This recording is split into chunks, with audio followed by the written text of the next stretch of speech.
Bueno, buenas tardes con todos nuevamente. Muy agradecida por la presencia de todos ustedes y también por la presencia del doctor Eduardo Calvo. Buen día.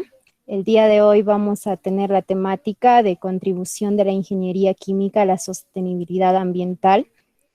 Eh, Como primera parte, nos gustaría mencionar lo que es un poco de la trayectoria del doctor Calvo. El doctor Calvo es experto en el área de cambio climático, trabaja en esta área desde el año 1996. Es miembro de la Junta Directiva del Panel Intergubernamental sobre Cambio Climático, conocido como la IPCC, desde el año 1997. Dicha institución en el 2007 fue acreedora del Premio Nobel de la Paz. También ha participado en la elaboración de múltiples informes de la IPCC, tanto como autor principal o como editor revisor. El más reciente, Climate Change and Land, an IPCC Special Report on Climate Change, Desertification, Land Degradation, Sustainable Land Management, Food Security, and Greenhouse Gas Fluxes in Terrestrial Ecosystems. Y también es copresidente del Grupo de Trabajo de Inventarios de la IPCC.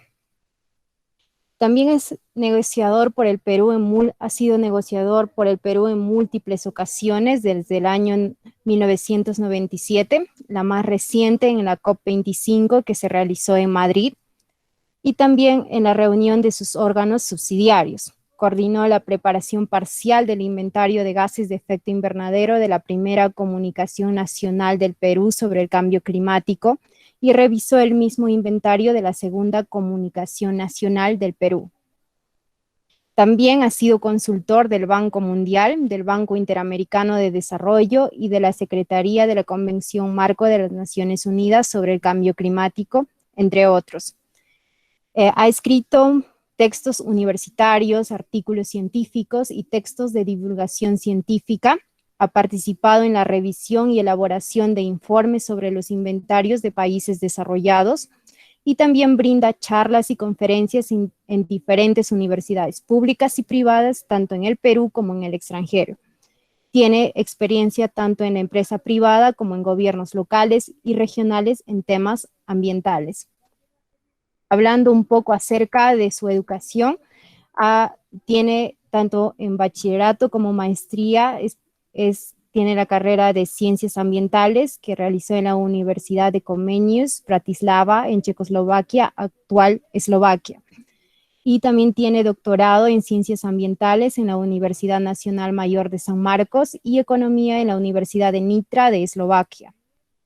Ha sido docente en la Universidad Nacional Mayor de San Marcos desde el 95 hasta la actualidad y también ha sido exprofesor de postdoctorado en la Universidad Nacional de Ingeniería, en la Universidad Nacional Federico Villarreal, entre otras universidades.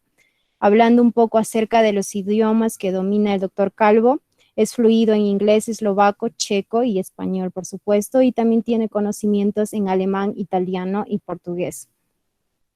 Finalizar diciéndoles, por favor, que durante toda la sesión es obligatorio mantener tanto cámaras y micrófonos apagados para que no haya interrupciones en la señal y se tenga una sesión lo más clara posible.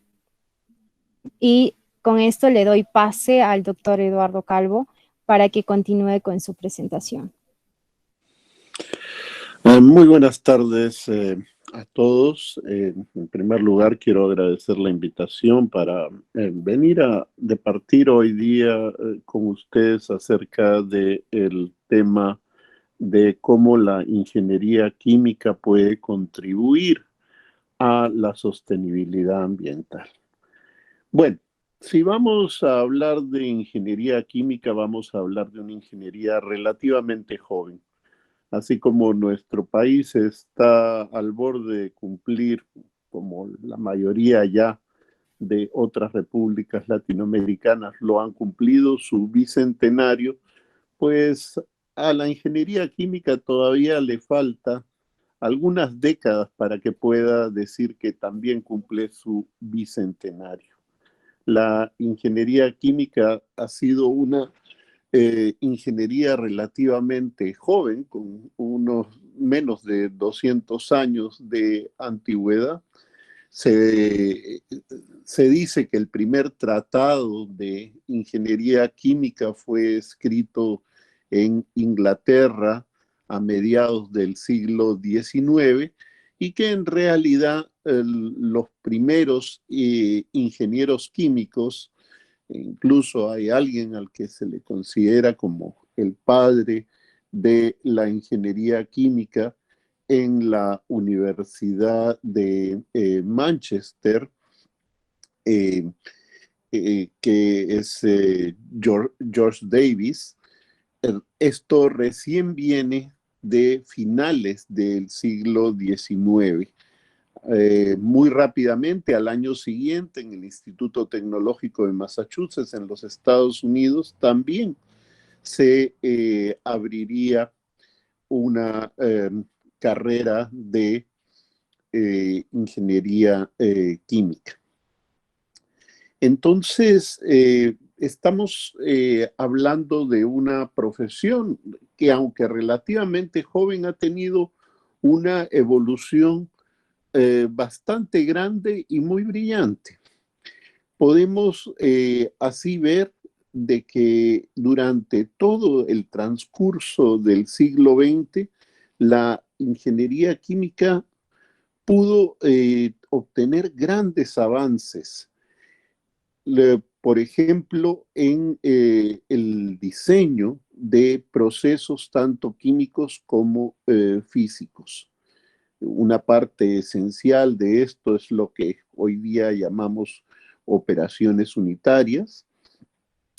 Y si hablásemos con cualquier ingeniero químico, así como automáticamente si yo les preguntase cuál es el libro de referencia en álgebra, quizás casi todos los hispanoparlantes automáticamente dirían que es el libro del profesor cubano Aurelio Baldor.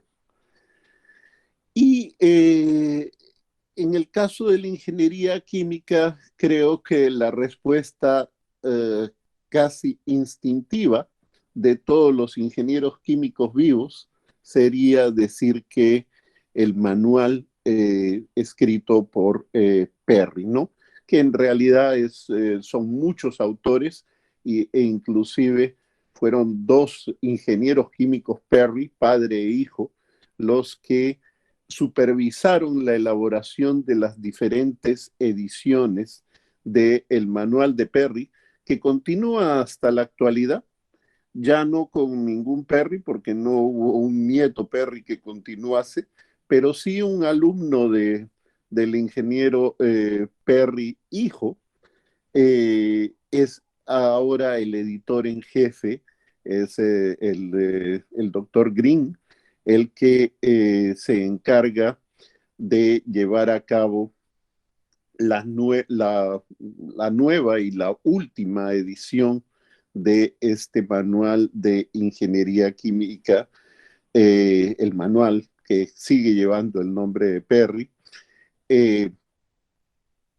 y que como vemos ya tiene más de 85 años de venir siendo utilizado. ¿Y por qué hago mención a este manual? Eh, Porque desde las últimas ediciones se han venido incorporando una serie de temas que en las anteriores ediciones no figuraban, o si figuraban no tenían la misma prominencia. Hay que, por ejemplo, resaltar hoy en día que en la última edición hay una nueva sección entera sobre bioreacciones y bioprocesos.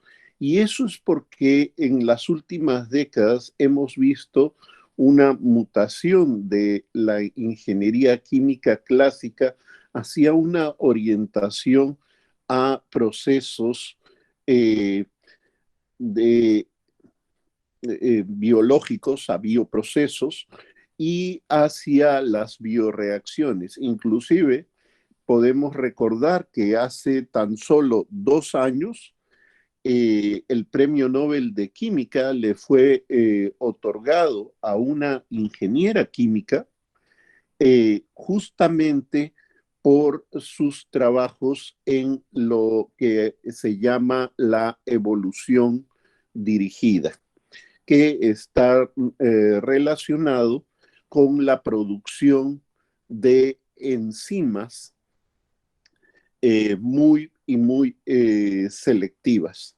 Y esto es de gran importancia.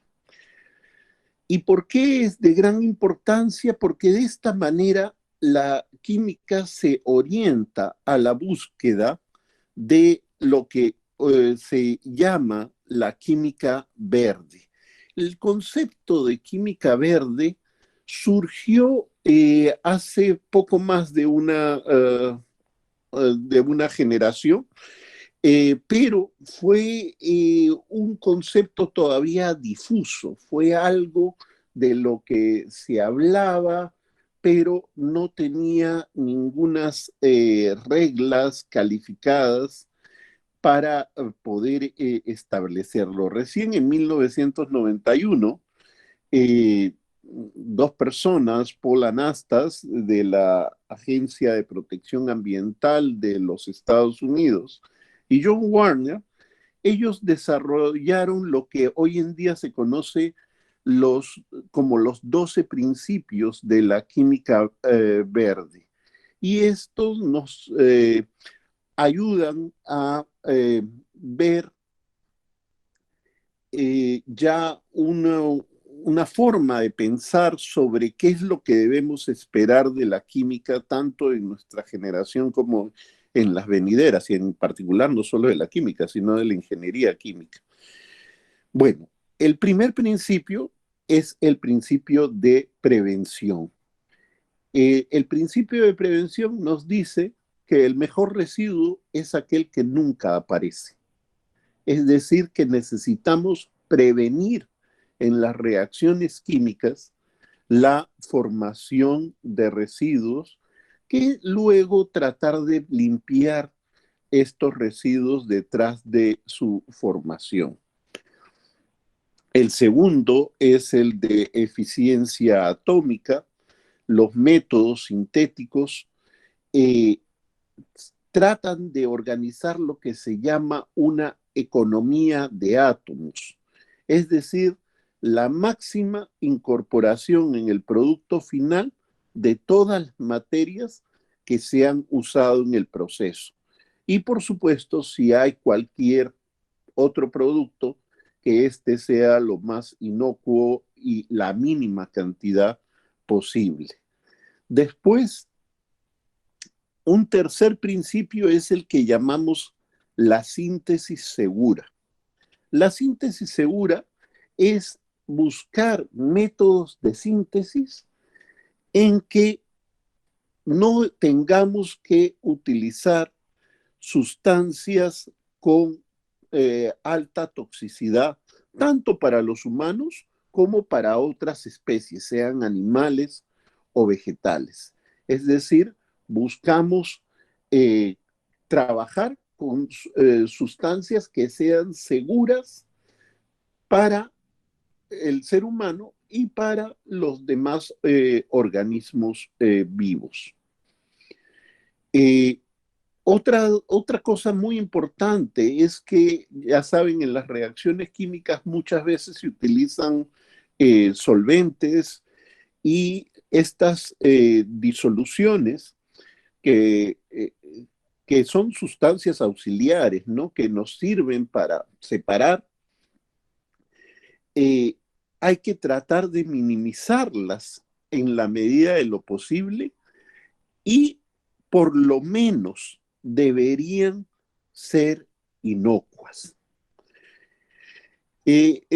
Otro aspecto muy, pero muy importante es la eficiencia energética.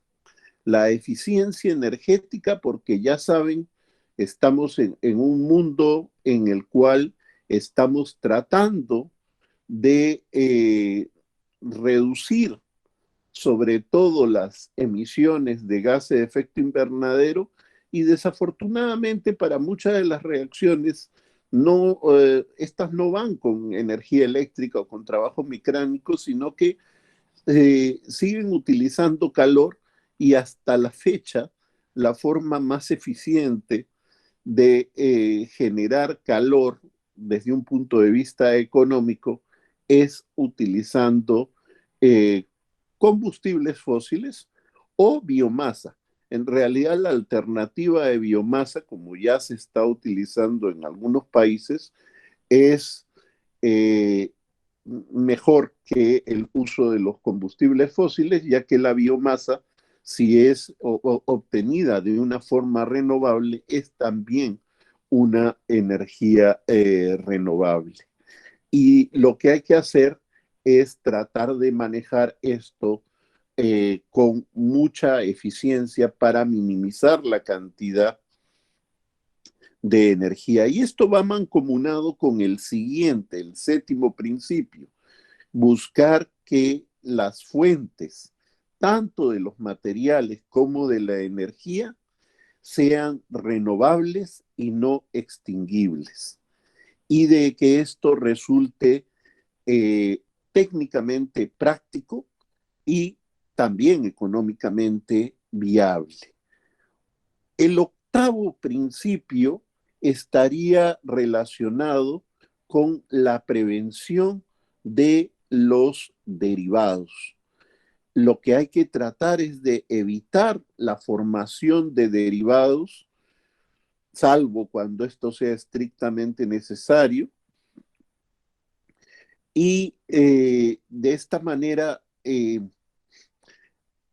se deben llevar a cabo modificaciones a los procesos químicos o físicos y otras técnicas que se utilizan para la prevención de estos derivados. Una, eh, una,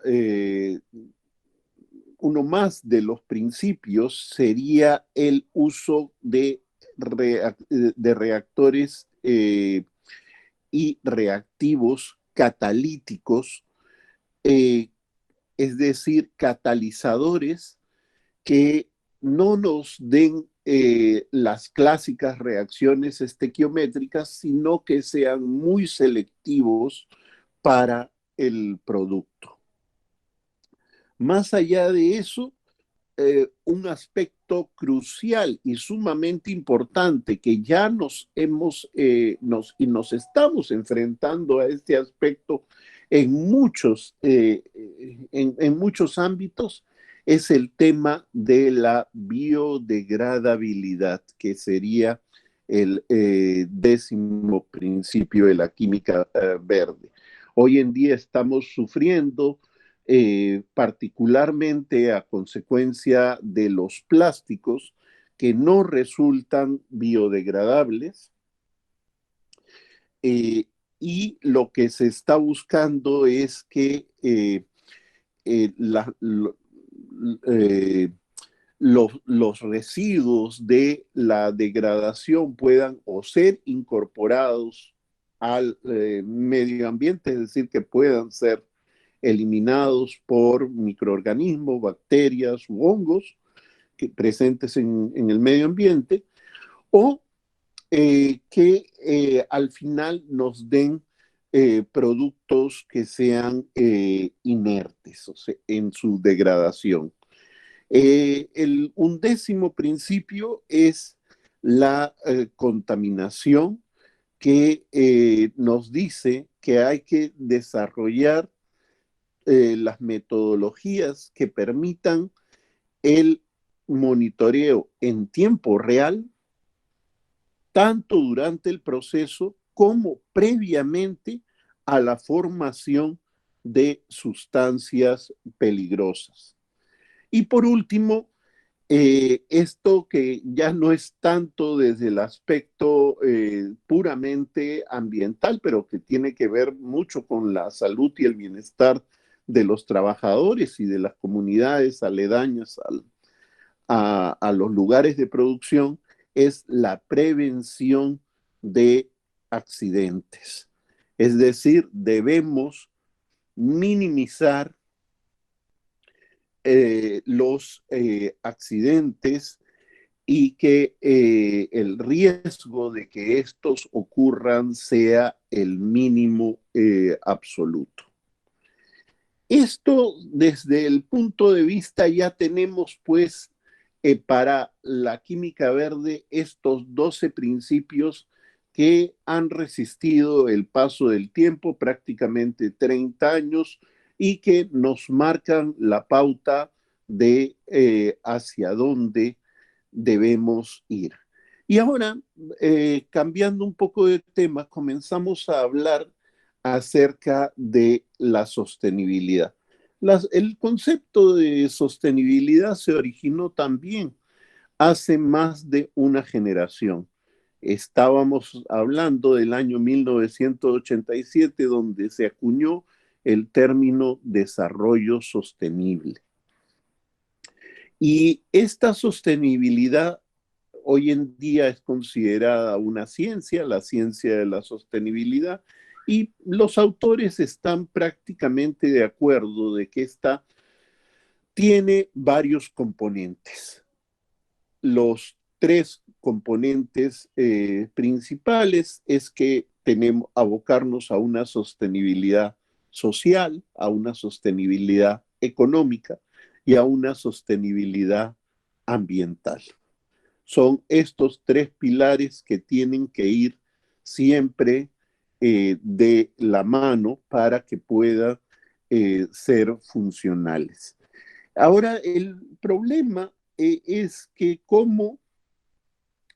eh, cómo podemos considerar eh, eh, este desarrollo sostenible. ¿Qué contiene? ¿Es algo arbitrario? Bueno, por mucho tiempo lo fue, pero en los últimos años, a partir del 2012, las Naciones Unidas decidió hacer un trabajo de identificar un grupo de objetivos de desarrollo sostenible comunes a toda la humanidad. Este grupo de objetivos hoy en día son los Objetivos de Desarrollo Sostenible de las Naciones Unidas. Son 17 objetivos con 169 metas y más de 240 indicadores.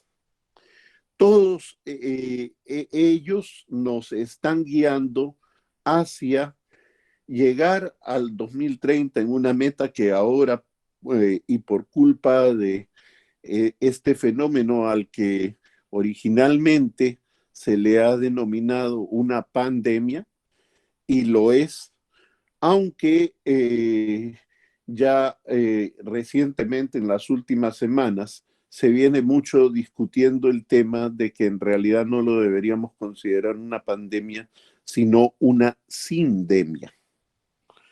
¿Y cuál es la diferencia? Una pandemia es una enfermedad transmisible que eh, viaja a todas partes, pero en nuestro caso lo deberíamos más llamar una sindemia, porque en realidad está actuando como una serie de factores que lo que nos demuestran es cómo ha evolucionado la sociedad y la economía en las últimas décadas.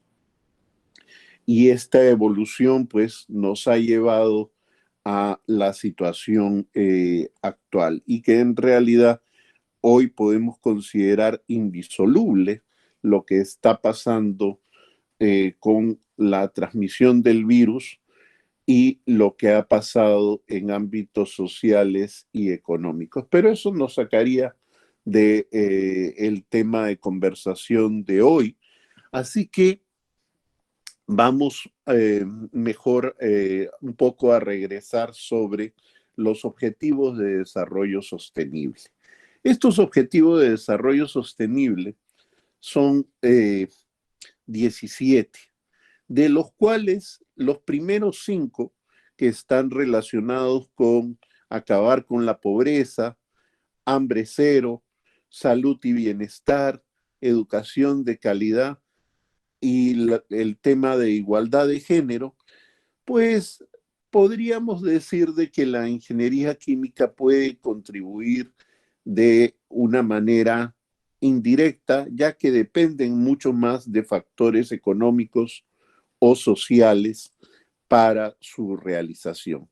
También el aspecto de trabajo decente y crecimiento económico, digamos que sí hay trabajo en las industrias, pero esto más tiene de consideraciones políticas, ese es el objetivo octavo. Y después hay un tema de reducción de las desigualdades, nuevamente es un tema social y económico. Y hacia el final tenemos temas de paz, justicia e institucionalidad gubernamental sólida y alianzas entre naciones para lograr los objetivos, en las que también vemos que la contribución podría ser muy modesta. Así que habiendo descartado ya 9 de los 17 objetivos, pues creo que nos deberíamos enfocar hacia los que nos están quedando, que serían técnicamente hablando el número 6, el número 7, el número 9 y aquellos que van desde el 11 hasta el 15. El objetivo 6 creo que para todos los ingenieros químicos está muy claro de que están profundamente relacionados con él. Este se llama agua limpia y saneamiento. Y si bien hoy en día ya hay colegas que se dedican a la generación de agua como producto, sea para las ciudades o para la industria, eh, así como tenemos a ingenieros ambientales e ingenieros sanitarios que se encargan de todos los aspectos del saneamiento, pues sabemos bien que muchas de las operaciones unitarias y la investigación que se hace en ellas, pues eh, aún sigue siendo en parte de responsabilidad y del quehacer común de muchos ingenieros químicos. Igualmente, tenemos el tema de energía asequible y no contaminante. En el tema de energía asequible y no contaminante, pues tenemos que, en primer lugar, alejarnos de aquellas fuentes de energía que nos han llevado al mayor reto ambiental del siglo XXI, el cambio climático. Es decir, todas las energías provenientes de fósiles, sea carbón, petróleo o gas. Y necesitamos pasar a energías renovables, en particular de aquellas que son alimentadas gracias a la energía solar directa o indirectamente. Y cuando digo indirectamente estoy hablando de la energía eólica, ya que para la energía hidráulica solo algunos países, pero por suerte el Perú es privilegiado en esto, cuentan con gran cantidad de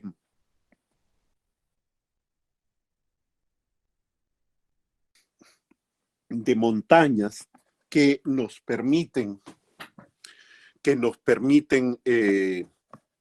generar energía hidroeléctrica suficiente, o también cuentan con zonas donde se puede hacer uso de energía geotérmica. Hay también otras formas, ya hemos hablado del propio uso de la biomasa, tanto de residuos como de plantaciones. y de la energía oceánica, que también se está considerando como otra fuente de energía renovable, en donde muchos aspectos del desarrollo de estos requerirá del concurso de muchos ingenieros químicos. Probablemente esta semana que se han otorgado los premios Nobel en química, podemos recordar que el año pasado el premio Nobel en química se otorgaba justamente por el desarrollo de baterías, porque al ser el sol y el viento fuentes intermitentes de energía, pues es necesario tener un almacén seguro y práctico. Y por supuesto, el gran reto hacia el futuro es obtener baterías que puedan almacenar de forma segura y confiable, sin riesgos, grandes cantidades de energía, y la búsqueda de la piedra filosofal de las baterías es encontrar baterías que sean enteramente orgánicas y que no requieran de sustancias de difícil extracción ni que sean contaminantes para el medio ambiente, pero ese es un reto para las próximas décadas, ya que todavía nos encontramos bastante lejanos, aunque ya podemos decir de que, por ejemplo, hemos hecho grandes progresos, como por ejemplo eliminar el mercurio que antiguamente se utilizaba en algunas baterías, siendo este un producto sumamente contaminantes. Así que ahí tendríamos los dos primeros aspectos, ¿no? El tema de agua y el de energía. Pero más allá de esto, hay un objetivo de desarrollo sostenible que está relacionado a la industria, la innovación e infraestructura, y ahí creo yo que la ingeniería química va a tener un gran papel, tanto por el aspecto de conseguir una industria eh, segura y sostenible, como por todo el aspecto del desarrollo de la innovación industrial. Y si ya pasamos al gran grupo de temas ambientales, que ahí sí es este paquete que va del objetivo 11 al 15, ahí es donde más vamos a encontrar la aplicación de la ingeniería química. Estamos hablando de un primer tema de ciudades y comunidades sostenibles. Y en el tema de ciudades, eh, es que las ciudades en el siglo XXI son el hogar mayoritario de la humanidad. Más del 50% de la humanidad hoy en día vive en ciudades, y las ciudades van a requerir los materiales y los equipamientos y acondicionamientos que van a ser producidos por la industria y sobre todo por la industria química. De la sostenibilidad de estos productos, y que estos productos que se usen en las ciudades cumplan con los principios de la química verde, dependerá que tengamos ciudades que no contribuyan a sobrecargar el medio ambiente, como desgraciadamente ocurre hoy día, y tengamos ciudades que más bien nos ayuden a descontaminar el medio ambiente a nivel global. Y esto está muy vinculado con el Objetivo de Desarrollo Sostenible número 12, que habla sobre la producción y el consumo responsable. Hoy en día no podemos seguir aplicando criterios que provienen de lo que se desarrolló en el siglo XIX. Conceptos como la obsolescencia programada, en el cual las cosas se hacen para que duren lo mínimo posible, o la incorporación adrede de piezas que se sabe que tienen una vida limitada y luego las personas no cuentan con el derecho a reparar los artículos que vienen de la industria, son prácticas nefastas y que se convierten inaceptables en un mundo que ya se acerca a las 8.000 millones de personas y que sabemos que en menos de una generación estará bordeando los 10.000 millones de personas.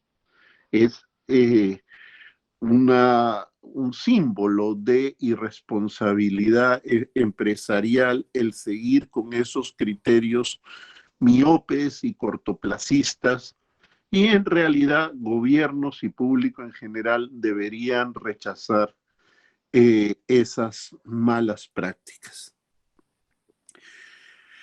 ¿Qué decir sobre el objetivo 13? El objetivo 13 es la acción por el clima, tanto en los aspectos de adaptación como en mitigación. Y aquí vamos a tener que tomar en cuenta una serie de tecnologías que hoy en día todavía nos pueden parecer de vanguardia o lejanas. Hoy en día las concentraciones de gases de efecto invernadero están aproximándose a un 40% adicional a lo que teníamos antes del inicio de la era industrial. Y por lo tanto, tenemos que actuar contra todos ellos, pero en particular contra el principal de ellos, el dióxido de carbono. Sí, ese dióxido de carbono que cada uno de nosotros está exhalando mientras respiramos, al estar exacerbado por el uso de los combustibles fósiles, se ha convertido en un problema en la atmósfera. Y hoy en día tenemos que recurrir no solo a todo lo que ya hemos mencionado anteriormente, es decir, el cambio a energías alternativas, nuevos procesos industriales y otras medidas, pero los escenarios de mitigación nos hablan de que deberíamos contar adicionalmente con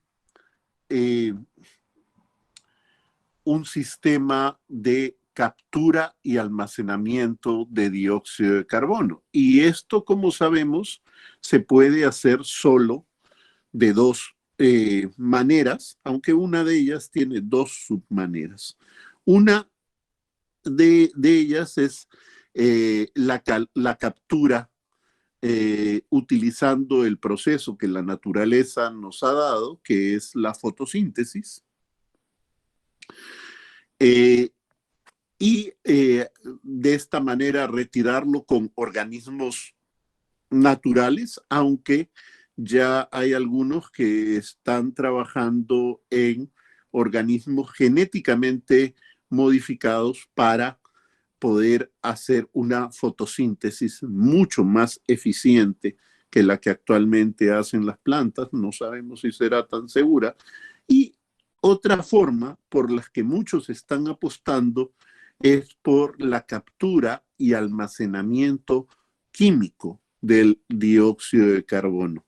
Nuevamente, aquí tendrá la ingeniería química junto con la química y junto con otras profesiones, por ejemplo, para el almacenamiento, mucho de esto va a ser almacenamiento geológico. Tendríamos que contar con el concurso de múltiples profesionales para poder llevar a cabo estas acciones por el bien del clima global. Y ya los últimos objetivos de desarrollo sostenible ambientales están relacionados a ecosistemas. El número 14 es el de la vida submarina, lo que hay dentro de los océanos. Y claro, todos hemos visto las dramáticas imágenes de lo que está causando la enorme contaminación por plástico en los océanos, desde casos en que vemos a los animales atrapados en redes de plástico, los vemos sufriendo con diferentes objetos, pero la verdadera amenaza radica en los microplásticos que desafortunadamente en las últimas décadas se han ido cada vez generalizando más y más. Y por último, el número 15, que nos habla sobre los ecosistemas terrestres, y en los cuales estamos viendo de que muchos de los ecosistemas terrestres sufren por la tala y por la incorporación de monocultivos, sean estos agrícolas o de plantaciones forestales, con la finalidad de producir algunas sustancias en las que dependemos de los recursos naturales biológicos. En realidad, si nosotros quisiéramos hacer una transición adecuada y minimizar el sufrimiento de países y sociedades enteras, deberíamos utilizar los recursos fósiles como el petróleo y el gas natural, e incluso en algunos casos hasta el carbón, como fuente de materiales, y tener una química limpia de ellos para producir muchos sustitutos de lo que estamos obteniendo del mundo natural, y de esta forma aliviar un poco la presión de los organismos vivos y obtener la energía, en vez de a partir de los combustibles fósiles, a partir de fuentes renovables. Esto sería lo más lógico. Indudablemente podríamos revisar en estos objetivos de desarrollo sostenible meta por meta y hacer una tabla de dónde podría intervenir la ingeniería química en estos aspectos, pero esto sería más para todo un curso que para una breve charla que era el objetivo de lograr esta noche. Ahora voy a una cosa que no figuraba en la presentación que me hicieron, y no figuraba ahí porque yo no la mencioné, es que al salir de la secundaria yo comencé como estudiante de ingeniería química, pero cuando tuve la posibilidad de obtener una beca para ir a estudiar ciencias ambientales, eh, frustré mis estudios de ingeniería química, aunque desde hace 25 años he tenido la oportunidad de ser profesor en la Facultad de Química e Ingeniería Química y de trabajar con muchos colegas, tanto químicos como ingenieros químicos, por un cuarto de siglo, lo cual me ha llenado de muchas satisfacciones. También he tenido oportunidad, incluso en la misma facultad, de trabajar con otros eminentes científicos de otras áreas, biólogos y de muchas otras carreras en diversas facultades de la propia Universidad Nacional Mayor de San Marcos y de otras universidades, porque ya saben, el medio ambiente es muy interdisciplinario, pero Creo que con esta charla hago un breve homenaje a todos los colegas y resalto la importancia que ha tenido, tiene y va a tener la ingeniería química a fin de lograr un medio ambiente sostenible en las próximas décadas. Y digo las próximas décadas porque no vamos a contar con mucho tiempo. Así como el siglo XIX fue el siglo de la industrialización, el siglo XX ha sido el siglo de la expansión humana y todavía seguimos sintiendo ese siglo XX y al parecer no vamos a parar hasta mediados del siglo XX cuando estabilicemos la población alrededor de unos 10.000 millones. El siglo XXI va a tener que ser el siglo donde alcanzamos el balance y la prosperidad de toda la humanidad, o nos vamos a enfrentar a ese terrible caso que está relacionado con la pregunta que le hicieran a Einstein algunos años después de la Segunda Guerra Mundial.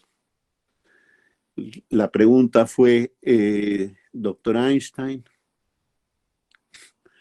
¿usted nos puede decir cómo sería una tercera guerra mundial? Y él dijo, no, sobre la tercera guerra mundial no les puedo decir nada, pero sí les puedo decir cómo va a ser la cuarta guerra mundial, con piedras y palos. Es decir, la humanidad se enfrenta a un colapso civilizatorio y a formas y regímenes que muchos ya hemos creído enterrados. Desafortunadamente, o en el siglo XXI, aprendemos a convivir entre nosotros y con el planeta o la civilización y el nivel de vida que tenemos no son sostenibles.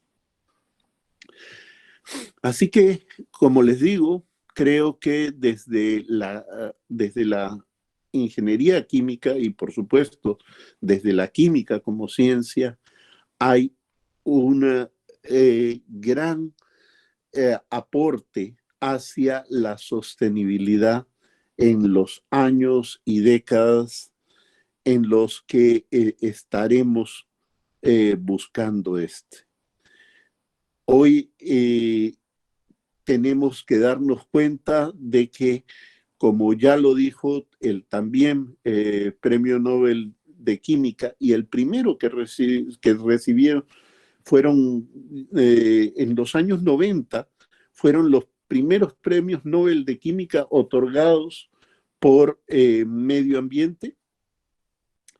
Y esta semana lo recordábamos muy tristemente porque uno de ellos ha fallecido, no a consecuencia de este virus, pero ha fallecido esta semana el premio Nobel mexicano Mario Molina, que junto con Rowlands y con el doctor Paul Crutzen recibieron el premio Nobel de Química por sus estudios acerca de la capa de ozono. Pues el doctor Paul Crutzen hace algunos años, uno de estos tres que reciben laureados, acuñó el término de que ya nosotros hemos creado una nueva era geológica. Hemos abandonado el Holoceno y hoy en día vivimos en el Antropoceno.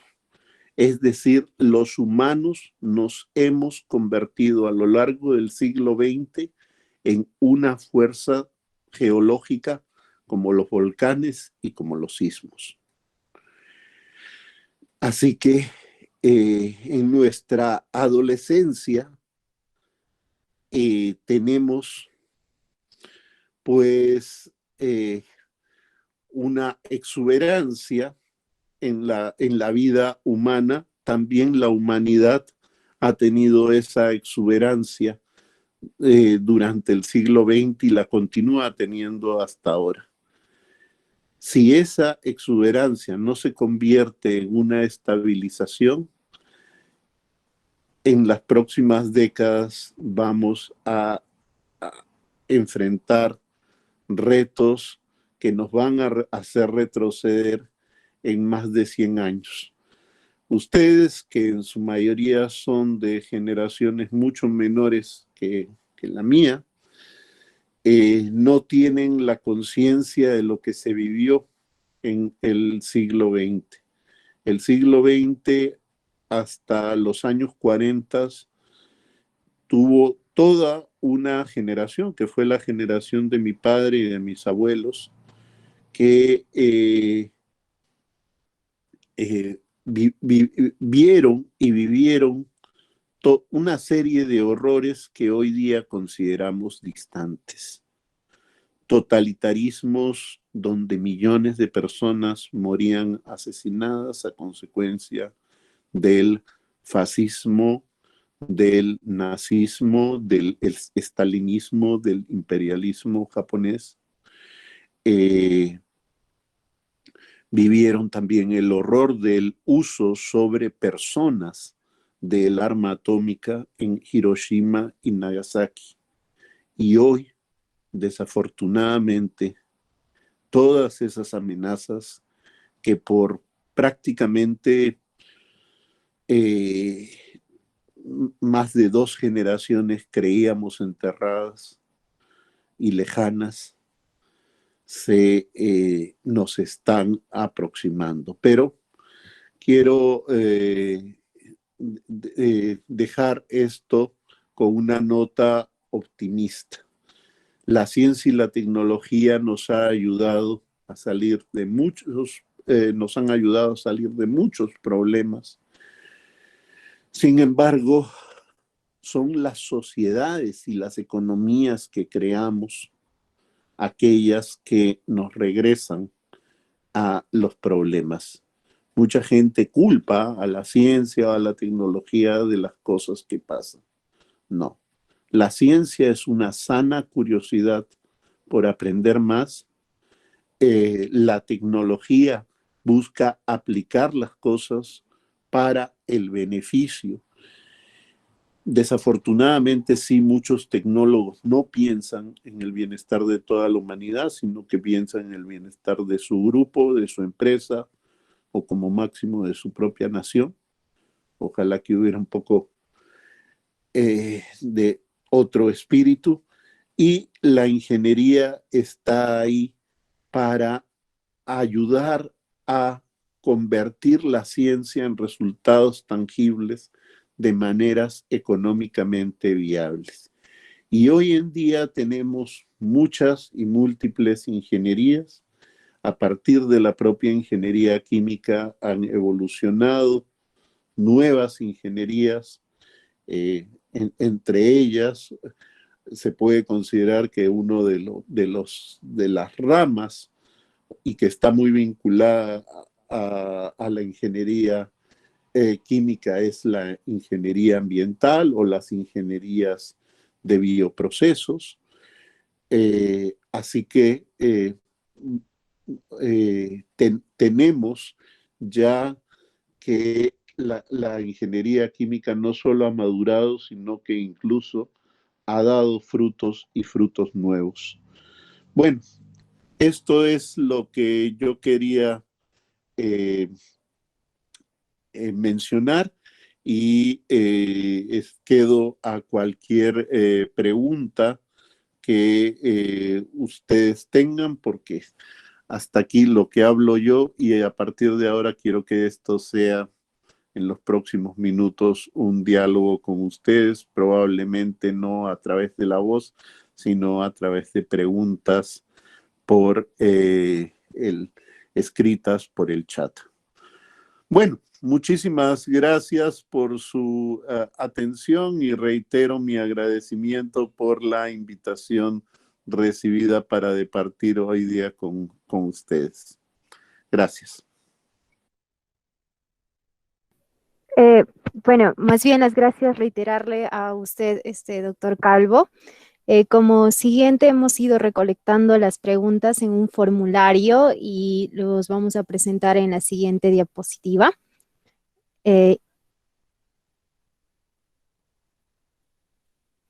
Bueno, en la primera pregunta tenemos lo siguiente. Bueno, hay un link donde hay una simulación que ha sido realizada por el MIT y donde se puede ver cuando uno mueve distintos factores, como por ejemplo, si se disminuye la cantidad del consumo de petróleo o la cantidad de gas natural o se disminuye la deforestación. Incluso, por ejemplo, se puede ver cómo afecta el aumento de la población. Entonces, se puede ver en dicho link. Entonces, de acuerdo a eso nos dice la pregunta, ¿no? Que observando dicha simulación de lo que se debería hacer para que la temperatura al año 2100 no suba más de 1.5 grados Celsius, no parece imposible. ¿Cómo se logrará dichos objetivos? Es muy fácil decir que se va a disminuir, pero ¿cómo se planea lograr dichos objetivos? A ver, les voy a contar un poco de mi experiencia acerca de este tema. La identificación del problema del cambio climático a nivel global comienza allá por el año 87. En el año 1987, claro. Al siguiente año se crea el panel intergubernamental sobre cambio climático. Este tiene como finalidad preparar un primer informe para responder una pregunta muy sencilla. ¿Los seres humanos estamos interfiriendo con el sistema climático? Y fíjense del año en que les estoy hablando. Estamos hablando de los 80s. Un iPhone de hoy en día, y ni qué decir, un PlayStation, son mejores que cualquiera de las supercomputadoras que teníamos en esa época. Así que la respuesta fue muy honesta, como siempre lo es la ciencia y la buena ciencia. Si estábamos interfiriendo con el sistema climático, pues la respuesta fue, no estamos seguros. Pero parece que sí. La evidencia nos está indicando de que estamos, hoy en día estamos al 99% seguros de que la interferencia sobre el sistema climático es causada por los humanos. ¿Y por qué les digo al 99% y podría poner más nueves? Es porque en ciencia nunca nada es seguro al 100%. La ciencia se basa en el estudio y la observación de los hechos y la generación de hipótesis y la validación de esas hipótesis. Y en muchos casos hay factores que no se toman en cuenta y por eso siempre hay que dejar un margen de posibilidad a que no sea eso. Pero yendo a la pregunta, en los años 90, cuando ya la humanidad se puso de acuerdo e hizo la Convención de Cambio Climático en el año 92, se decidió luego en las primeras reuniones de las conferencias de las partes ver que esto ocurriese con un método que había sido exitosamente usado en América del Norte, entre Estados Unidos y Canadá, lo que le llamamos el método de la burbuja. Y de ese concepto surgió la idea del protocolo de Kioto, en el cual los países ricos comenzarían disminuyendo gradualmente sus emisiones y con la presión económica harían que se genere nuevo conocimiento y nueva ingeniería para ir resolviendo el problema de las emisiones. Bueno, ya saben, el protocolo de Kioto, al final el mayor emisor de esa época, Estados Unidos, decidió no participar, lo boicoteó y tuvo un éxito muy limitado.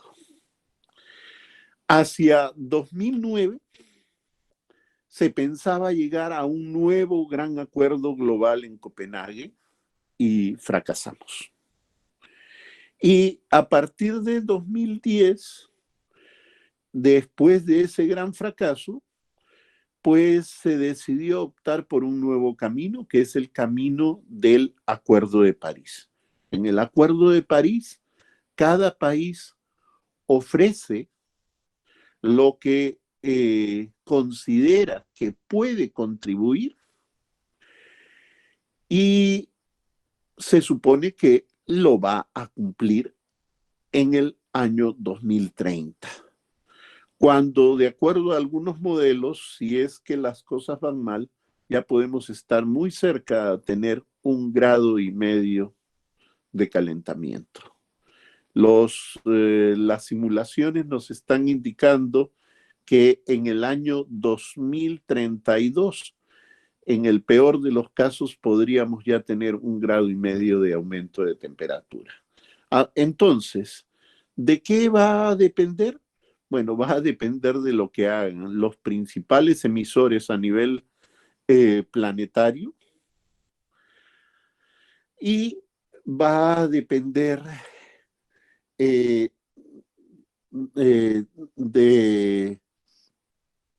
de cómo las tecnologías nuevas que surjan eh, se distribuyan o se difundan por todo el planeta.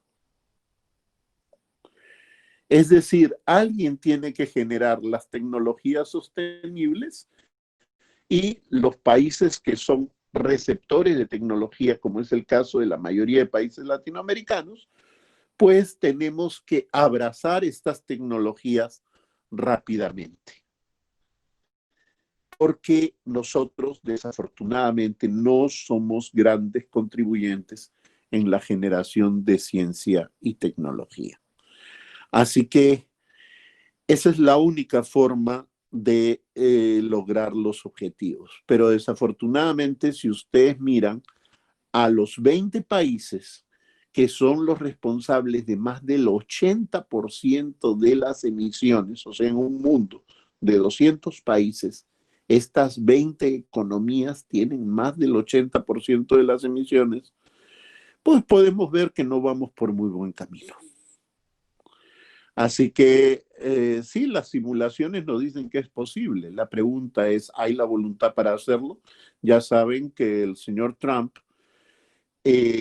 ha planteado que desde este noviembre Estados Unidos ya no forme parte del Acuerdo de París y si él gana, pues indudablemente esto quedará consolidado por lo menos por los próximos 4 años. Así que nos despedimos de Estados Unidos en el Acuerdo de París, por lo menos hasta que alguien decida reconsiderarlo en el 2025. Y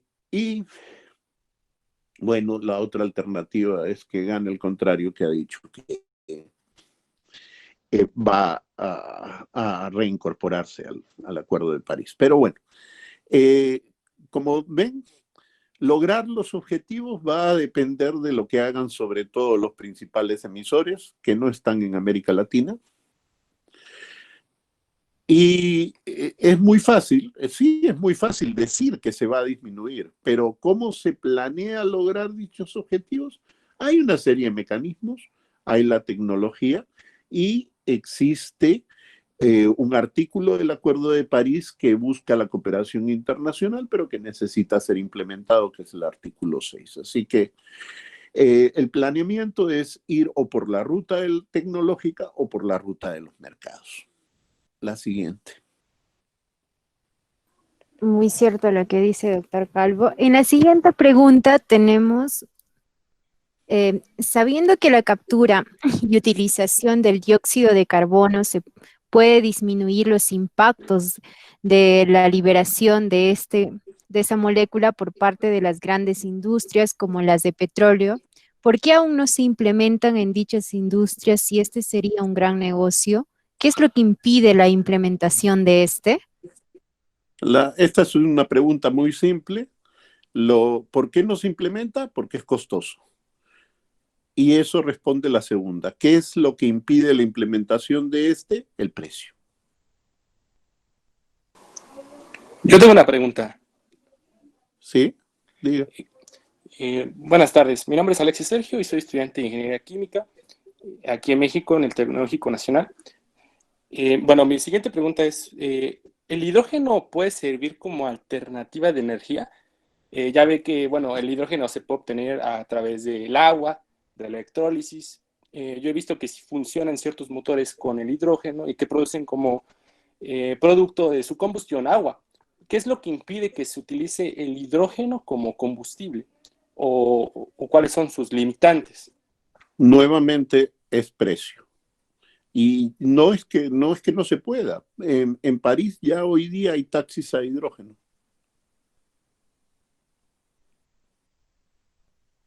Así que de poderse se puede.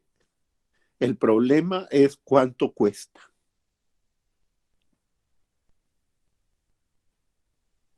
Siguiente. Ok, en la siguiente pregunta se tiene lo siguiente. ¿Cómo ve usted que en los próximos años se va a implementar el uso de hidrógeno como energía, así como los biocombustibles y las energías renovables? Pues actualmente el consumo de energía representa el 32% de la liberación de dióxido de carbono a la atmósfera, y a esto tenemos que agregar la contaminación por parte del transporte y agricultura, que representan el 17% cada una. Sí, justamente el tema del hidrógeno creo que ya lo mencionamos. El problema es que el hidrógeno se puede generar de muchas formas. En realidad la forma más barata de producir hidrógeno es a partir del gas natural. Separar el CH4 y sacar el carbono y quedarnos con el hidrógeno. Y lo único que de esa manera es obtenemos hidrógeno, pero hidrógeno que está liberando CO2. Lo que pasa es que ese CO2 ya no se libera en la ciudad. Y en la ciudad el aire va a estar limpio porque solamente se generó agua. Pero el CO2 se queda en donde produjeron el hidrógeno. Hay también la posibilidad de producir hidrógeno por electrólisis del agua, pero esa es una alternativa. Los biocombustibles también, si son sostenibles, son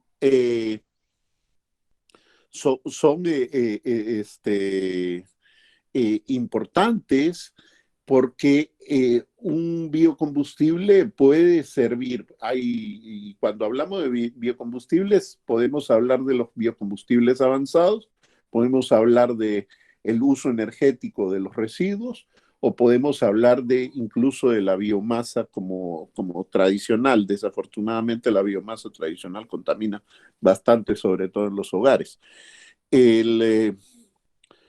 Y las energías renovables, pues indudablemente lo que estamos buscando es una transición hacia energías renovables. Así que sí, y en realidad las cifras hasta se nos quedan un poco cortas, lo que está mencionado ahí. La siguiente. En la siguiente tenemos la pregunta que menciona acerca del carbon budget, ¿no? Que por el acuerdo que usted ha mencionado, tenemos disponible de 840 gigatoneladas, que es aproximadamente billones de No, toneladas. miles de millones. Ok, miles de millones de toneladas. Y Sí. menciona que ya se ha consumido más de la mitad de este a la velocidad en la que estamos consumiendo. Vamos a llegar al límite en 30 años. Por ello necesitamos actuar ahora si no queremos pasar ese límite, ¿no? ¿Cómo ve el papel de la ingeniería química en esta meta? Pues ya lo dije, por un lado, con la captura y almacenamiento de carbono, mientras no nos podamos liberar de los combustibles fósiles, y sabemos que desafortunadamente muchas economías nacionales, incluso de países muy ricos, sobre todo en Medio Oriente, dependen de los combustibles fósiles. Así que, y muchos otros países, incluso aquí en América Latina, están sus economías amarradas a los combustibles fósiles.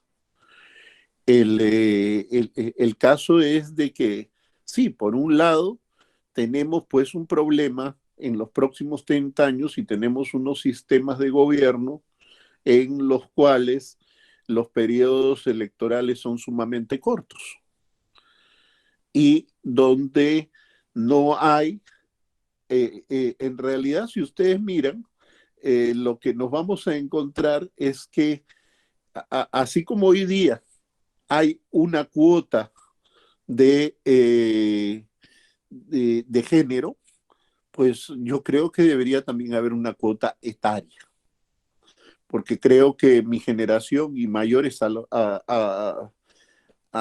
los míos estamos sobre representados y la generación de ustedes está infrarrepresentada en la mayoría de sistemas políticos. Entonces, claro, a muchos de los que ya estamos en el segundo tiempo, pues, ¿qué nos va a preocupar lo que va a pasar en 100 años? Esa es la diferencia. Miren, los que han nacido este año en la mayor parte de países de América Latina van a ver el año 2100. Probablemente incluso muchos de ustedes lo lleguen a ver. Pero muchos de los que nacimos en la segunda mitad del siglo XX, nuestra expectativa de vida no nos da para eso, y mucho menos los que nacieron en la primera mitad del siglo XX. Y ustedes vean, están todos sobre representados en la política. Los dos candidatos a la presidencia de Estados Unidos sobrepasan los 70 años. ¿Creen que les preocupa mucho las generaciones futuras? Yo lo dejo con la pregunta. ¿Y el papel de la ingeniería química en esta meta?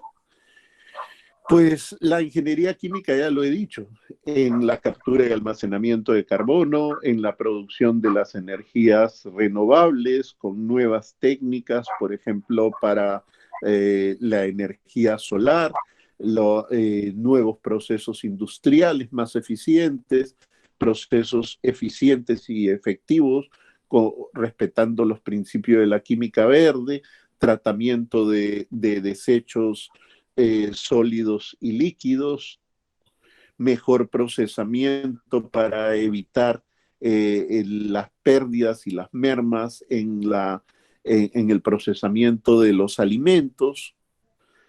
Como ven, la paleta es grande. El siguiente. En la siguiente pregunta tenemos, ¿qué aportes dio la ingeniería química al ambiente en el pasado? Actualmente, en la actualidad, ¿qué aportes daría la ingeniería química para evitar un calentamiento global en un futuro? ¿Qué aportes dio al medio ambiente? Dio de todo, dio lo bueno y dio lo malo. Le puso plomo a la gasolina, creó los compuestos clorocarbonados que casi nos destruyen la capa de ozono. Eh, eh, este, y todo eso fue producto de trabajo en buena medida de ingenieros químicos, pero también nos dio muchas y muchas soluciones. Nos dio los compuestos alternativos al uso de los freones, nos dio una serie de materiales que resuelven problemas de la vida diaria, nos ha permitido explorar y crear muchas de los materiales que consumimos en la vida diaria, que consume la industria. Así que en el pasado ha tenido, como todo, un rol que ha sido positivo y negativo, pero lo que queremos es que una ingeniería química guiada por los principios de la química verde puede ser muy útil, no solo para evitar un calentamiento global, sino para toda la sostenibilidad ambiental. Pero tiene que ser una ingeniería con principios y con una ética ambiental. Siguiente. La siguiente pregunta menciona, ¿qué libros nos recomienda leer con respecto al tema expuesto y qué libros o sitios web complementarios nos recomienda? Bueno, esa es una muy buena pregunta. En primer lugar, si quieren informarse más, visiten las páginas de Naciones Unidas sobre los Objetivos de Desarrollo Sostenible y cuando revisen el listado de problemas que tenemos en los objetivos que yo les he mencionado, pueden encontrar ideas inspiradoras para muchos ingenieros para algo a lo que dedicarse en el futuro. Les recomendaría también pues, recurrir a la Biblia de los ingenieros químicos, el manual de Perry, que actualmente se encuentra en su 9ª edición. Y, por supuesto, también habría muchos otros temas como les recomendaría buscar libros sobre la industria 4.0, buscar también todo lo que es un tema muy, muy de actualidad alrededor de la evolución dirigida, ciencias de materiales, nanotecnología.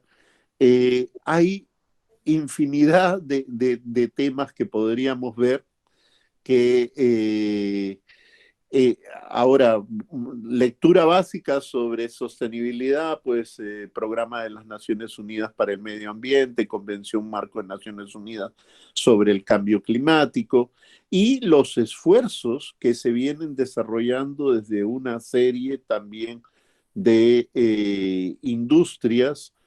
Y hay, por ejemplo, hay una serie de sitios web que tienen, hay páginas enteras en YouTube que están dedicadas a este tema sobre energías renovables. Hay una muy divertida a la que estoy suscrito que se llama Just Have a Think, eh, que, que es justamente acerca de solamente darle una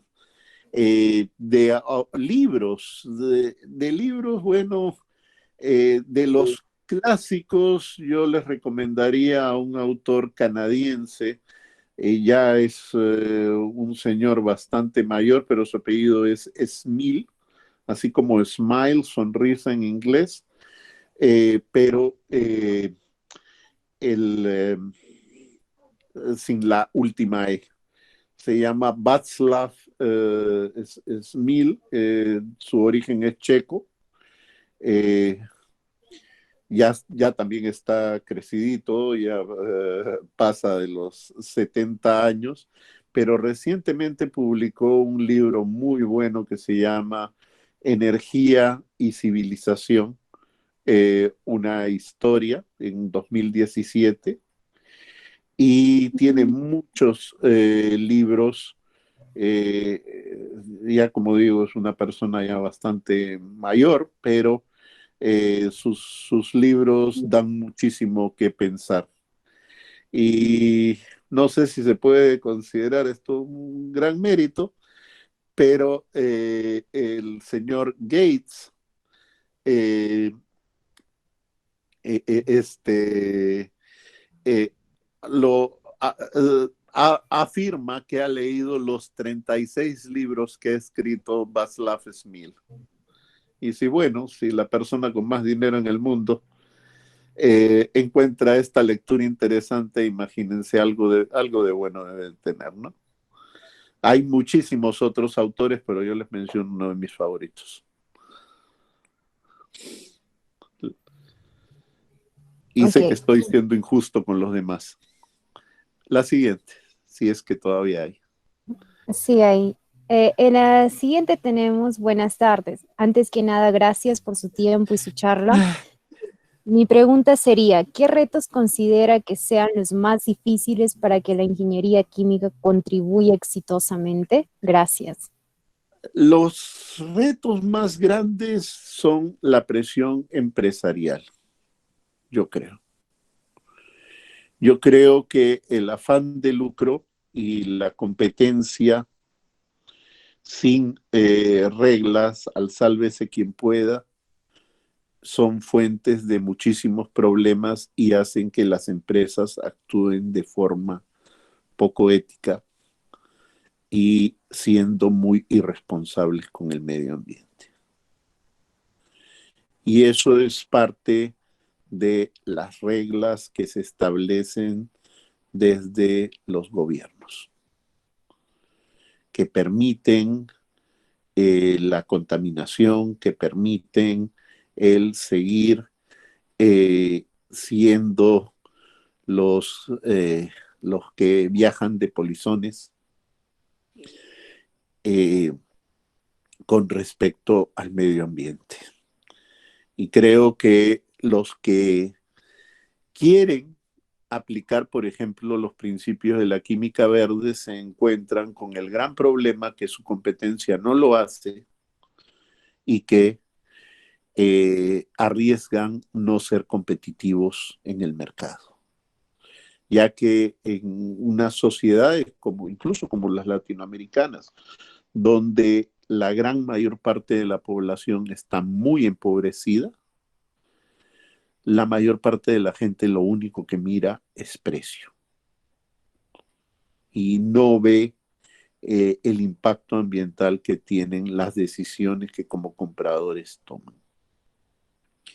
Yo creo que ese es el mayor reto, que cuando uno trata de hacer las cosas bien se va a encontrar que el mercado es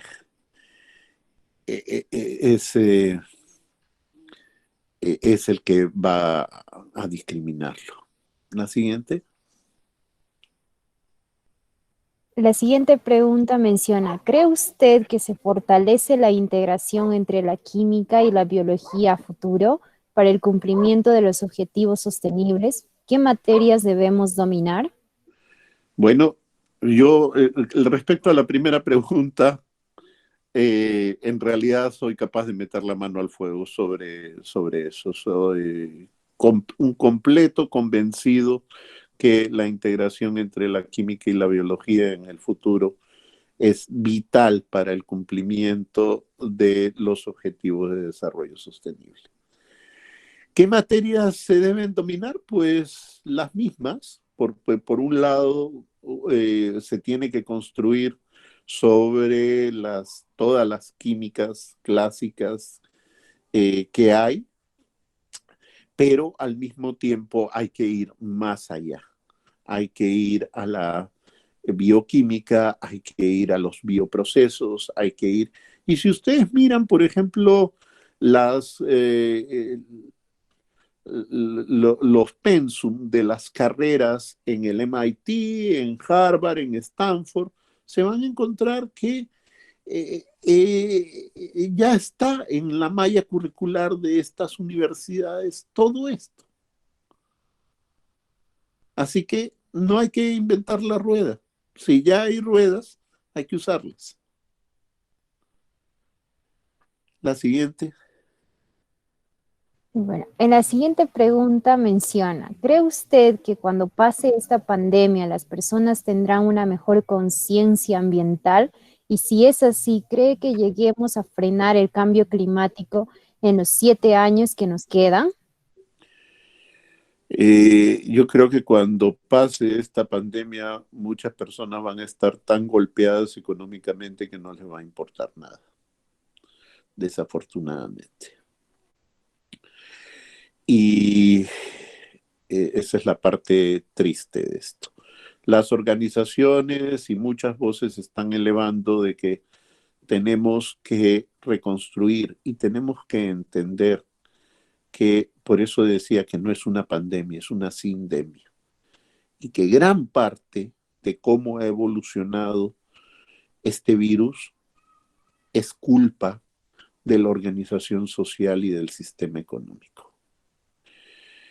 Si creo que lleguemos a frenar el cambio climático en los 7 años que nos quedan, bueno, no diría que son 7, y quizás sean más, pero al paso que estamos yendo en este momento, lo dudo. Necesitamos cambiar varias cosas. En primer lugar, necesitamos abaratar muchísimo la electricidad. El kilowatt hora tiene que ser mucho más barato para que la gente utilice masivamente la electricidad, y nosotros necesitamos electrificar especialmente, por ejemplo, en el caso de la mayoría de ciudades latinoamericanas, vamos a necesitar electrificar rápidamente el transporte. No podemos seguir y necesitamos, incluso al nivel de hogares, si nosotros vemos la mayoría de los países de América Latina, no contamos con calefacción ni con aire acondicionado, no porque no querramos, porque en muchos casos el clima es un poco incómodo, pero por materia de pobreza, la mayor parte de gente no tiene acondicionamiento de las viviendas, ni para calefacción, ni para aire acondicionado para refrescar, ¿no? Y lo que nos encontramos es que en los hogares esencialmente es la cocción, que depende en los más pobres de leña, en la mayoría de gas licuado de petróleo, y en algunos casos, en los afortunados que cuentan con estas instalaciones, con gas natural, pero lo que deberíamos es también tender a utilizar, por ejemplo, electricidad.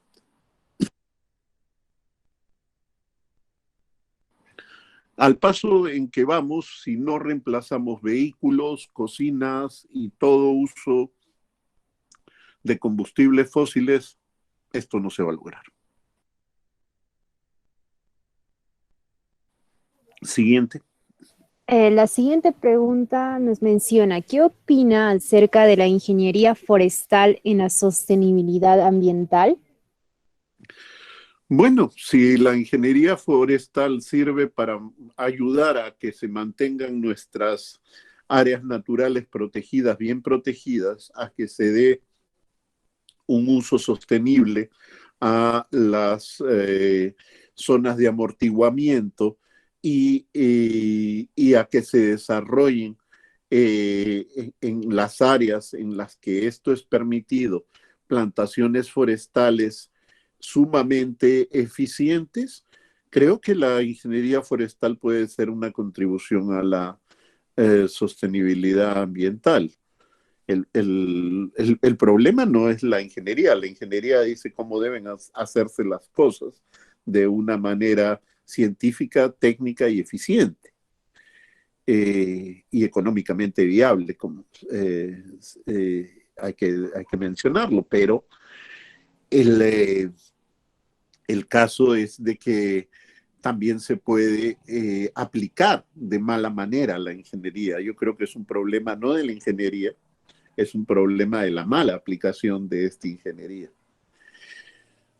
Y así como no podemos culpar a la medicina de los malos cirujanos, pues tampoco podemos culpar a la ingeniería de los malos ingenieros. Y por ahí alguien preguntaba qué era química verde, pues le recomiendo que lo busque en internet y ahí lo va a encontrar. Hoy día hemos hablado de los 12 principios de la química verde que se acuñaron Así que bueno, si llegó tarde, puede buscar los principios de la química verde por ahí. Bueno, creo que no Oh, hay más preguntas, ¿no, Jennifer? sí hay más preguntas, A ver, pero no le hemos colocado en el sí, PPT. La siguiente, pero ya. siguiente menciona, si los principios de la ONU se vuelven una prioridad a nivel mundial, aproximadamente, ¿en cuánto tiempo podríamos mitigar los cambios climáticos tan radicales que tenemos hoy en día? A ver, como digo, en primer lugar, nosotros ni siquiera estamos hablando en este momento de recuperar lo que teníamos antes. Hoy, lo que estamos hablando hoy en día es de quitarle el pie al acelerador. Porque en realidad lo que hemos visto es un constante crecimiento que responde al crecimiento de la economía y responde al crecimiento poblacional, que son los dos grandes motores de este crecimiento, ¿no? Entonces, ¿en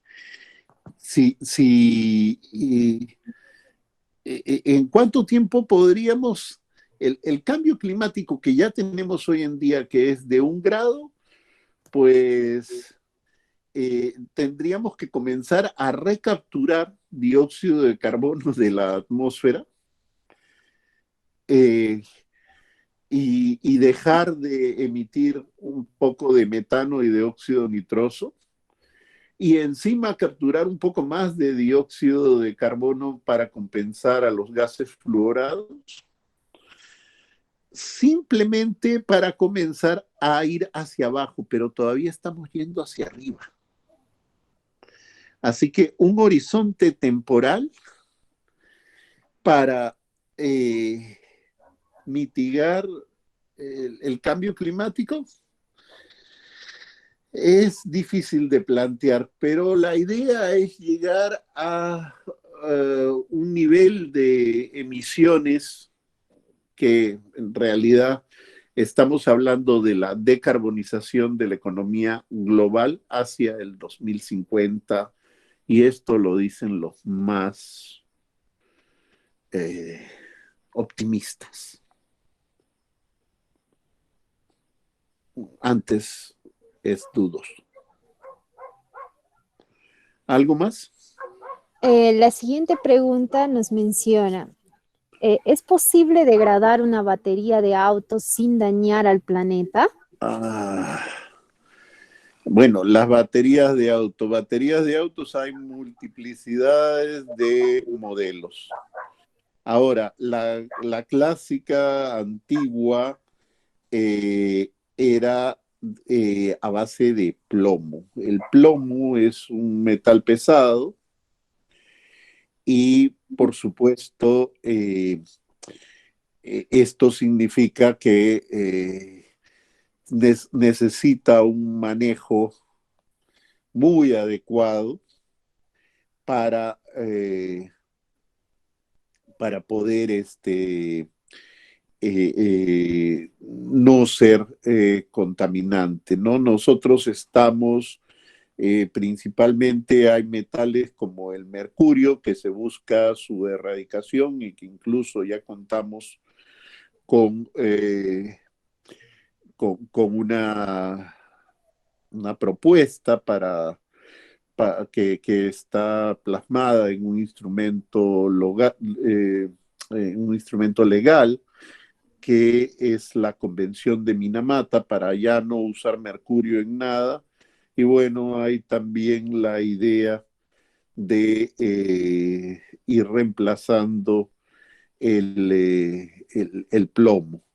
Ahora, tenemos otros tipos de baterías que también son contaminantes. No es la única contaminante. Así que hay muchas tecnologías de baterías, incluso algunas en pilas secas utilizaban en algún momento hasta mercurio. Entonces, no se puede hablar. Si yo hago la tecnología hay una gran cantidad, como digo, de baterías que se pueden utilizar, pero mayormente las que se han utilizado y se utilizan en la mayoría de países pobres son las que vienen todavía del petróleo, del plomo, perdón, que son diferentes a las que utilizamos, por ejemplo, en los celulares o en las computadoras laptop, que son baterías de litio, que también son las que se plantean para ser utilizadas para los celulares. Hay otras baterías que son de níquel y cadmio. El cadmio también es contaminante.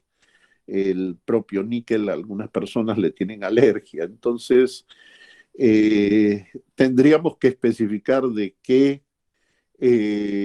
estamos hablando cuando decimos batería de auto, porque como ven, hay múltiples tecnologías para generar baterías. Hay baterías de auto sin plomo hoy en nuestros días, o sea que eh, creo que no se puede dar una respuesta a batería de auto, tendría que ser una tecnología específica. Ok. La siguiente pregunta nos menciona, ¿cree usted que la ingeniería química necesita de nuevas asignaturas para la formación de nuevos ingenieros químicos? Si es así, ¿cuáles son las que usted recomienda? Eh, bueno, yo les recomendaría, miren, el caso de la ingeniería química, eh, creo que los países eh, como Perú y algunos otros más, estamos dentro de una asociación que se llama ABET, no sé si la conocen. Entonces, de esa forma, y también estamos en convenios de APEC. Estos nos van a dar los criterios de qué es lo mínimo que debe tener cada una de las carreras. Ahora, mi recomendación es ustedes mismos miren y busquen qué es lo que hoy en día se está haciendo en las mejores universidades de ingeniería química. Estamos hablando Harvard, el MIT, Caltech, Stanford. Todos estos lugares, cada uno de ellos tiene carreras de ingeniería química. Vean lo que ellos ofrecen y comparen. Yo, como les digo, no soy ingeniero químico, ya lo escucharon en mi currículum. Yo trabajo y tengo muchos colegas y los respeto mucho. Yo no me atrevería a formularle las asignaturas, pero creo que ustedes pueden encontrar mucha inspiración revisando a los principales centros de enseñanza en ingeniería química en el mundo. Siguiente. ¿Cómo Siguiente, podemos usar el agua como energía renovable? Uy, de tantas maneras. Convertimos la energía potencial en energía mecánica. Eso lo venimos haciendo hace más de 100 años. Eso tenemos que tener el agua muy alto y mandarla para abajo. Y otras formas podemos utilizar, por ejemplo, en el mar, pero ahí tenemos que estar muy atentos a un fenómeno con el cual los ingenieros químicos se encuentran mucho, que se llama corrosión. El agua salada es muy corrosiva. Pero hay formas de explotar energía maremotriz, por ejemplo, de las mareas, por el movimiento del mar, y hay también por gradiente de temperatura. Aprovechar, así como se utiliza en la energía geotérmica, por ejemplo, en lugares tropicales como la costa norte del Perú, el agua en la superficie está muy caliente, pero a decenas de metros o puede hasta cientos de metros de profundidad está mucho más fría. Entonces hay un gradiente de temperatura y eso se puede aprovechar, así como se utiliza el calor en la energía geotérmica. Hay también una energía oceánica, por diferencia, en algunos países del Caribe ya la están utilizando. Así que como vemos, no tenemos que descomponer el agua. También se puede descomponer el agua y hacer hidrógeno, pero conservando, nada más utilizando sus propiedades físicas por movimiento, por diferencia de calor, por diferencia de altura. Podemos obtener energía a partir del agua en diferentes formas. ¿Alguna más? ¿O ya ahí quedamos? Doctor, acá tenemos una pregunta bastante larga, lo vamos a leer. Nos menciona, doctor Calvo, buen día, me presento, me llamo Juan Carlos Celis Zuluaga, estudiante de Ingeniería Química del TESCO. Hablando sobre el tema de las energías sustentables, he leído sobre las afectaciones que nos trae las acciones del petróleo y sus derivados, y más aún que la producción más valorada acabará en 45 años. En- yo en más de un artículo que he leído se menciona que la energía más favorable para nosotros en un futuro no muy lejano es la energía eléctrica. Pero doctor, ¿qué hay de la energía nuclear? Sé que a lo largo de la historia se menciona la relación de las acciones nucleares con acciones bélicas, pero sabemos que la energía nuclear es una de las energías más limpias de la actualidad. No hay lugar a esta para acciones futuras sobre la trayectoria de la humanidad y medio ambiente. A ver, primero, cuando hablamos de energía nuclear, hablamos de dos formas de energía, fisión y fusión. Fusión, hasta el día de hoy no la manejamos, es como funciona el Sol, que agarra dos átomos de hidrógeno y los convierte en uno de helio, ¿no? Esa es la fusión nuclear. Para eso se demanda muchísima presión, muy altas temperaturas y eso pasa en las estrellas, pero no hemos podido manejarlo. Lo tenemos ya a un nivel experimental en unos reactores especiales que se llaman tokamaks y que hay algunos, y recientemente han habido algunos progresos, pero todavía no hay, recién, como les digo, hace 2 semanas, eh, ya se ha hablado de que hay una nueva tecnología y esta semana se habló de que con un nuevo diseño de reactor podemos crear un reactor de fusión que finalmente sea positivo en energía. ¿Qué significa? En el cual vamos a obtener más energía de la que gastamos en producirla. Así que, pero todavía estamos hablando de una hipótesis. Esto se está haciendo en un reactor experimental internacional termonuclear que se está construyendo. Se espera que este reactor esté listo en 2035, que como para nuestros problemas de cambio climático está un poquito tarde.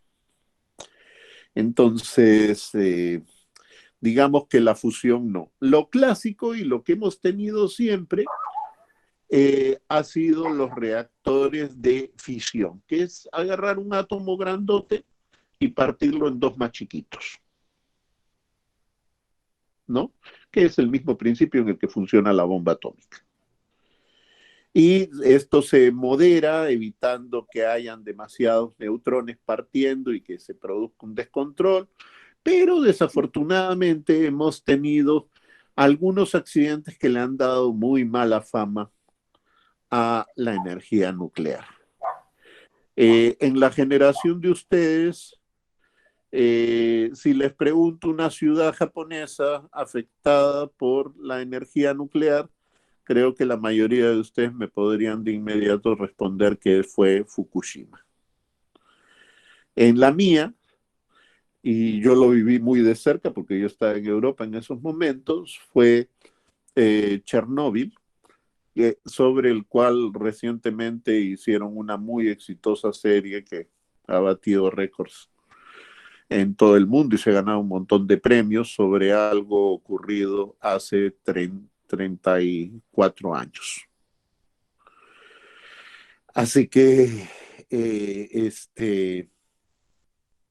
yo era un estudiante muy joven en la época en que ocurrió Chernóbil, así que lo viví de cerca. Entonces, claro, podemos hablar de países como Francia, que generan más del 95% de su energía eléctrica la generan con energía nuclear y nunca han tenido un accidente porque han tenido todos los cuidados para evitar que esto pase, pero ya hemos visto que cuando ocurre un accidente con la energía nuclear, pues esto le da como si la contaminación acumulada del carbón, del petróleo, del gas no fuera peor que lo que hace la energía nuclear, pero ya saben, Einstein decía que es más fácil partir un átomo que partir un prejuicio.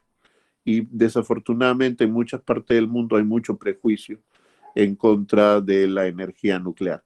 Indudablemente que hay que buscar también, y hay algunos riesgos por la cual, por ejemplo, para la mayoría de países latinoamericanos no sería recomendable aventurarse hacia la energía nuclear. ¿Y esto por qué? Porque todos los que estamos mirando hacia el Pacífico, y eso incluye al Perú, y a muchos otros países, México y centroamericanos y todos, pues tenemos la condición de ser parte de lo que se llama el cinturón de fuego del Pacífico, o sea, la zona del planeta más propensa a terremotos. Y una combinación de reactores nucleares y terremotos no es una buena idea. Y más aún, una combinación de reactores nucleares en la costa, en lugares vulnerables a terremotos, maremotos y tsunamis, no es del todo una buena idea. Y eso es lo que pasó en Fukushima. En el caso de Chernóbil, ¿qué es lo que pasó? Un experimento tonto que se salió de control. Y han habido incidentes menores en Inglaterra y en Estados Unidos, y todo eso ha hecho que se le dé muy mal nombre a la energía nuclear. Así que podemos decir de que la energía nuclear tiene riesgos, pero honestamente, desde un punto de vista de cambio climático, yo les digo de que yo no tengo tanto resquemor en los lugares donde la energía nuclear es segura a que se aplique la energía nuclear. Ahora, ponerlo al costado de una falla sísmica no me parece una gran idea, por más que se tomen medidas. Eso sería lo que yo podría comentar con respecto a la energía nuclear.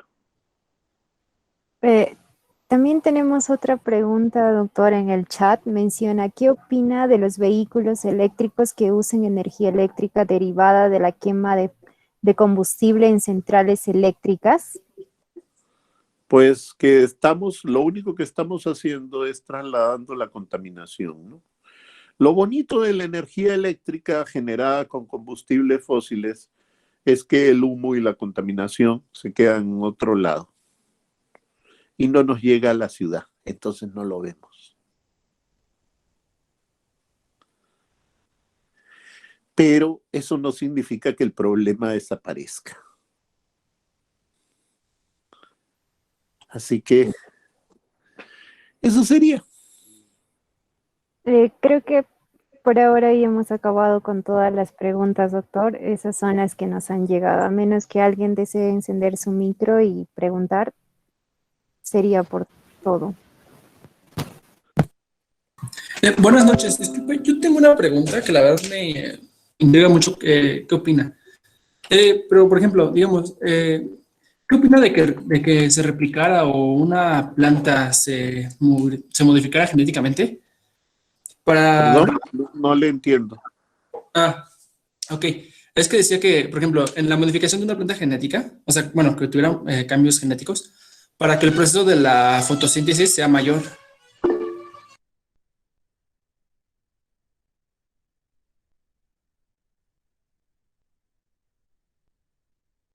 Creo que me estaba preguntando algo sobre las modificaciones genéticas. Eso es exactamente lo que están haciendo. Eso es lo que se está haciendo hoy en día. Se está haciendo una fotosíntesis mejorada con manipulación genética. Eso es lo que incluso recientemente ha estado también en las noticias, en las informaciones. Se están comenzando a buscar nuevas formas de fotosíntesis y también mejoras de la actividad catalítica para hacer la fotosíntesis. Y todo esto, claro, se están haciendo con manipulaciones genéticas. O sea, acuérdense que esta semana se le ha otorgado el Premio Nobel de Química a dos bioquímicas que han establecido la técnica para manipular cualquier genoma, incluyendo el humano. Y esta técnica, bueno, ya está en la calle desde hace 8 años. Y por supuesto hay gente que ha decidido trabajar este tema en la fotosíntesis. El agua no está escaseando, el agua dulce es la que está escaseando. 3/4 partes de la superficie del planeta son agua. Y hoy en día también tenemos medios y la ingeniería química hace, por ejemplo, la producción de agua para consumo y hasta para riego a partir de agua de mar. Lo que escasea es el agua dulce en el planeta. Agua de mar, miren, ahí tenemos los océanos. 3/4 partes de la superficie terrestre son océanos, así que el agua no es que esté tan escasa. Agua hay. Lo que no tenemos es agua dulce en suficiente cantidad. Y se necesita tecnología para procesarla, especialmente cuando por culpa del cambio climático hay algunas zonas que se vuelven más áridas y en otras hay lluvias muy intensas, pero estas no son suficientemente persistentes como para los cultivos agrícolas.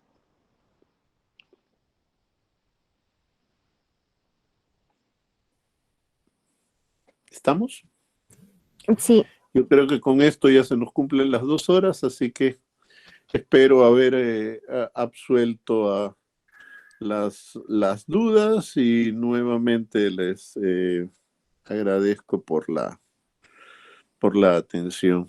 Sé que hay algunas cosas que se van a quedar por ahí, pero en algún otro momento habrá quizás otra oportunidad de continuar conversando. de la misma manera, doctor, muchas gracias por esta ponencia y también a todos los participantes. Hemos tenido inscritos no solo del interior del país, sino también hemos tenido inscritos de Colombia, México, Ecuador, Brasil, Chile, El Salvador y no sé si me estoy esquivando algunos otros países más. Y muchas gracias por la acogida, que sin ustedes creo que sería imposible la transmisión del día de hoy. Bueno, como les digo, les agradezco nuevamente por la invitación y quizás en el futuro y espero que esta charla les sirva a algunos de inspiración para profundizar en algunos de los temas que hemos tocado durante estas 2 horas. Gracias y buenas noches a todos.